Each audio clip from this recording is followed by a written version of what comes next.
भोपाल के मालवीय नगर में घर के बाहर भीड़ लगी हुई थी। सावित्री देवी का आज सुबह सुबह ही निधन हो चुका था। परिवार के नाम पर उनकी एकमात्र बेटी मीरा राजपूत थी। सावित्री पिछले कई सालों से गंभीर बीमारी से जूझ रही थी और आज उन्होंने अपनी आखिरी सांसें लेते हुए दुनिया को अलविदा कह दिया।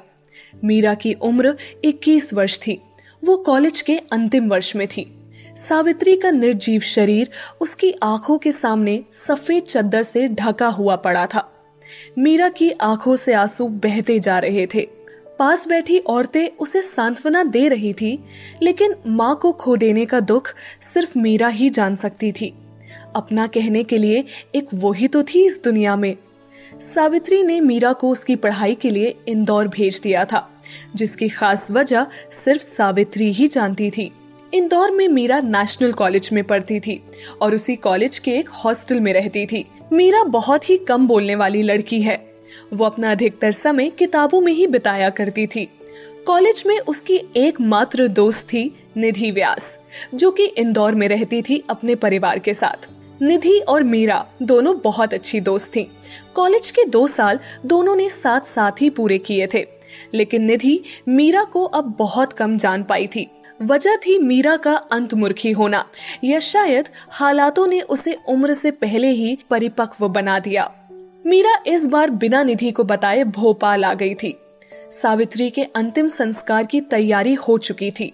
जब उनके पार्थिव शरीर को ले जाया जाने लगा तो मीरा जोर जोर से रो पड़ी। औरतों ने उसे संभाला, लेकिन कोई उसे रोक नहीं पाया। वो दौड़कर बाहर आई और कहने लगी, हम भी साथ जाएंगे। बिटिया, औरत शमशान में नहीं जाती है। वहां खड़े एक बुजुर्ग ने कहा। हमें कुछ नहीं सुनना, हम भी साथ जाएंगे। मीरा ने कहा, चलने दीजिए काका, मुख अग्नि के लिए किसी अपने का होना भी जरूरी है, और आजकल क्या लड़का क्या लड़की, चलने दीजिए। पास खड़े विश्वनाथ ने बुजुर्ग आदमी से कहा। सभी वहां से सावित्री का पार्थिव शरीर लेकर निकले। आंखों में आंसू भरे, हाथ में अग्नि का पात्र पकड़े मीरा चले जा रही थी। उसके बेजान पैरों में जैसे हिम्मत ही नहीं थी। माँ के साथ उसने बहुत कम वक्त गुजारा था। न जाने वो कौन सी वजह थी जिससे माँ ने उसे हमेशा खुद से दूर रखा। सोचते हुए और बीती बातों को याद करते हुए शमशान आ चुका था। सावित्री का अंतिम संस्कार किया गया। एक लौती वारिस होने के कारण उसी ने मुख अग्नि भी दी। उन पलों में मीरा को संभालना बहुत मुश्किल हो रहा था। वहां मौजूद सभी की पलकें नम हो गई। 1 महीने बाद मीरा इंदौर आई। उसने कपड़े बदले और अपनी बुक्स उठाए कॉलेज आ गई। कॉलेज आकर उसने प्रिंसिपल से बात की और उन्हें अपनी माँ के देहांत के बारे में बताया। चूंकि मीरा कॉलेज में सबसे होनहार स्टूडेंट थी, इसीलिए प्रिंसिपल ने उसकी 1 महीने की लीव को मान लिया। मीरा प्रिंसिपल का शुक्रिया अदा करके बाहर आ गई। क्लास शुरू होने में अभी वक्त था, इसीलिए वो आकर बेंच पर बैठ गई और उदास आंखों से जमीन को निहारने लगी। तभी एक जानी पहचानी आवाज उसके कानों में पड़ी। ओ मैडम जी, कहाँ थी इतने दिन? ना फोन ना मैसेज, आखिर चल क्या रहा है तुम्हारे दिमाग में? मीरा आवाज की दिशा में पलटी। सामने निधि खड़ी थी। मीरा ने कोई जवाब नहीं दिया तो निधि उसके पास बैठ गई और प्यार से कहा, क्या हुआ मीरा, सब ठीक तो है ना? निधि की बात सुनकर मीरा की आंखें डबडबा गई। उसने नीचे जमीन की ओर देखते हुए कहा, माँ नहीं रही निधि। क्या? ये कब हुआ और तुमने मुझे बताया क्यों नहीं? निधि ने चौंकते हुए कहा। क्या बताती निधि, मैं खुद भी नहीं जानती थी कि माँ किस दर्द से गुजर रही है। मैं कुछ जान ना पाऊं, इसीलिए उन्होंने हमेशा मुझे खुद से दूर रखा, और देखो वो हमेशा हमेशा के लिए मुझसे दूर चली गई। कहते कहते मीरा की आंखों में आंसू भर आए। निधि ने मीरा का हाथ अपने हाथ में लिया और उसकी आंखों में देखते हुए कहा, तुम अकेली नहीं हो मीरा, मैं हूं ना तुम्हारे साथ, दोबारा ऐसी बात मत कहना। मीरा ने निधि को गले लगा लिया। निधि उसे हिम्मत बंधाती रहती। क्लास का वक्त हुआ तो दोनों उठकर क्लास की ओर चली गई। मीरा को अपना ख्याल रखने का बोलकर निधि घर चली गई, लेकिन आज उसका मन बहुत उदास था। वो बस मीरा के बारे में ही सोचती रही। अगली सुबह हॉस्टल वार्डन ने मीरा से कमरा खाली करने को कहा।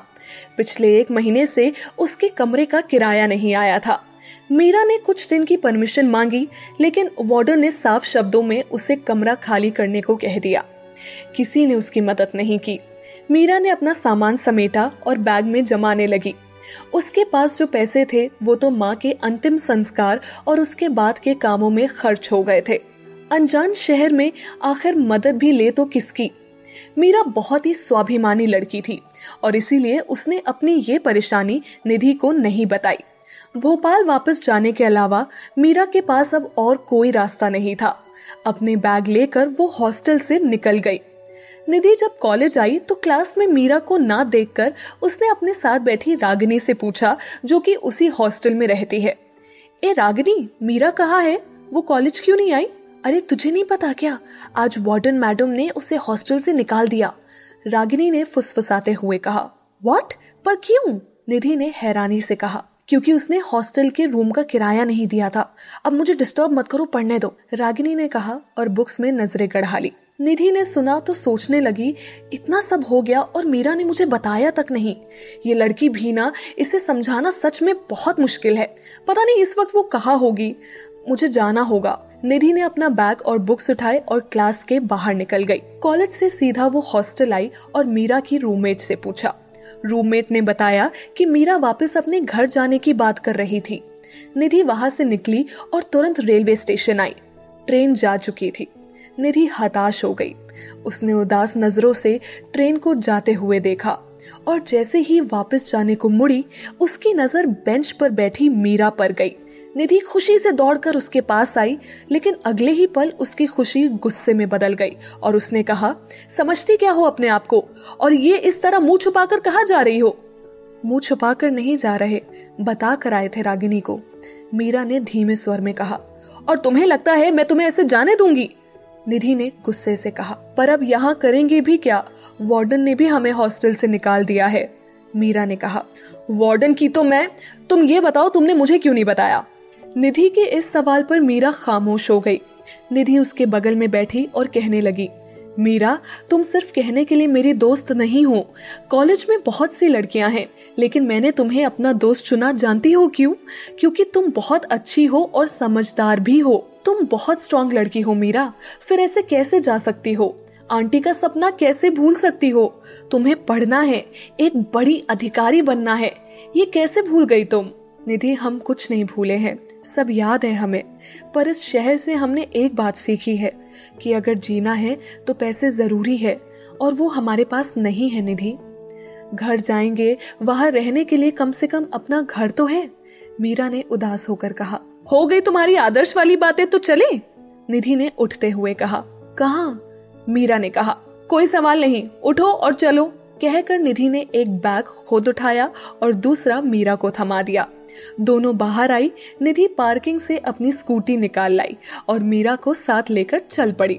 निधि के पीछे बैठी मीरा के मन में सैकड़ों सवाल उथल पुथल मचाए हुए थे। मीरा जब भी इस शहर से जाने के बारे में सोचती, ये शहर उसे वापस अपनी ओर खींच लाता। सवाल बहुत थे, लेकिन जवाब नहीं। निधि उसे कहाँ लेकर जा रही है, इस बात का भी उसे अंदाजा नहीं था। स्कूटी सड़क पर दौड़ाते हुए निधि ने अचानक से ब्रेक लगाए और गाड़ी को यू टर्न घुमाया। क्या हुआ? इधर कहाँ जा रही हो? पीछे बैठी मीरा ने सवाल किया।